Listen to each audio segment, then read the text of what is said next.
عورت کوشش ضرور کرتی ہے جو اچھی، سمجھدار، سنجیدہ، متین، خاندانی تربیت کے ماحول سے گزری ہوئی خواتین ہیں کہ وہ اپنے مزاج کو، اپنی طبع کو اپنے شوہر کی رضا میں گم کر دیں، اور ایسی عورتیں ہی خوشگوار زندگی کا لطف اٹھا سکتی ہیں اور پھر اس کے اثرات اولادوں پر مرتب ہوتے ہیں۔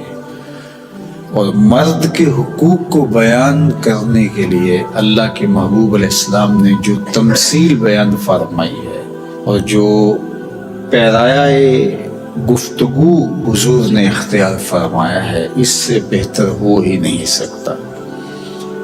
ہوا اس طرح کہ صحابہ حضور کی خدمت میں حاضر ہوئے اور کہا کہ ہمارا اونٹ دیوانہ ہو گیا ہے، تو میں چلو میں تمہارے ساتھ چلتا ہوں۔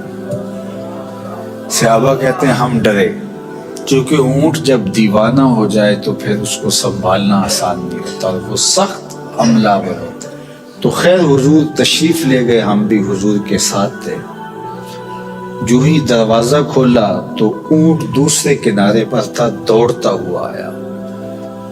تو حضور کی زندگی کتنی قیمتی ہے، تو صحابہ کے سینوں میں دل تھر تھر کانپنے لگے، لرزہ براندام تھے کہ جانور ہے نقصان نہ پہنچا دے۔ تو کہتے ہیں وہ جب قریب آیا تو حضور کے قدموں میں سر رکھ دیا، اللہ اکبر، اور سجدہ ریز ہو گیا۔ تو جب اونٹ نے حضور کے قدموں میں سجدہ ریزیاں کی تو صحابہ جو پہلے ڈر رہے تھے اب ان کی کیفیت عقیدت اور بڑھ گئی کہ جانور ہو کے حضور سے اتنا پیار کرتا ہے، ہم تو سینے میں دل رکھتے ہیں۔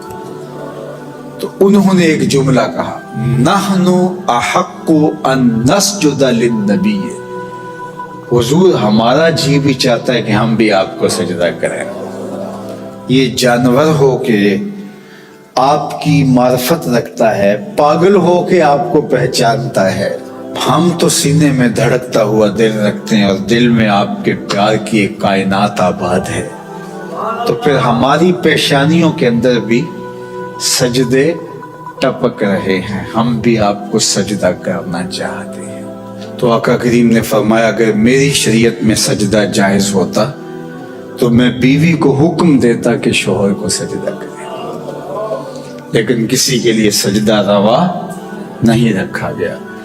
تو یہ حضور نے سجدے کی ممانعت کو بھی بیان کر دیا اور شوہر کے جو حق ہیں بیوی کے اوپر ان کو بھی بیان کر دیا۔ تو اس سے بہتر انداز گفتگو کا، تکلم کا نہیں ہو سکتا جو اللہ نے اپنے محبوب کو عطا کیا۔ اسی لیے ایک دن میرے حضور علیہ السلام نے فرمایا انا افصح العرب، بات کرنے کا جو سلیقہ میں جانتا ہوں کوئی جانتا ہی نہیں ہے، گفتگو کا طریقہ جو میں جانتا ہوں وہ کوئی جانتا نہیں ہے۔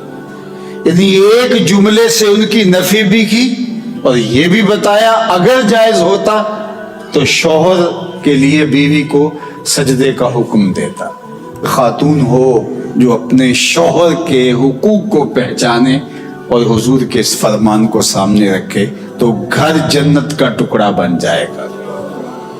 اور مرد کو حضور نے کیا نصیحت فرمائی؟ مرد کو کہا کہ عورت کی اگر کچھ باتیں تجھے ناپسند ہوں تو اس بات کو دیکھو جو تمہیں پسند ہو، اللہ اکبر۔ اور میں کہا کرتا ہوں نکاح کے بعد یا تو شوہر اپنا گھر چھوڑ کے خاتون کے ساتھ چلا جائے یا خاتون گھر چھوڑ کے شوہر کے ساتھ آئے، دونوں میں سے ایک تو ہوگا، لیکن یہ قربانی مرد نہیں دیتا، یہ عورت دیتی ہے۔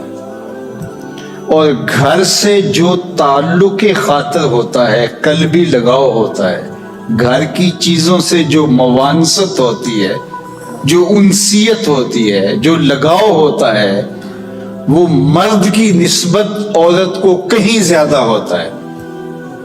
گھر اس کے لیے ایک عقیدت گاہ ہوتا ہے، لیکن اس بسے ہوئے گھر کو، آسودہ گھر کو کون چھوڑتی ہے؟ خاتون۔ کس کے لیے چھوڑتی ہے؟ شوہر کے لیے۔ مرد صرف یہ ذہن میں بٹھا لے کہ میرے لیے اس نے جہان چھوڑ دیا، تو اس کی بہت ساری غلطیوں سے وہ درگزر کرے گا۔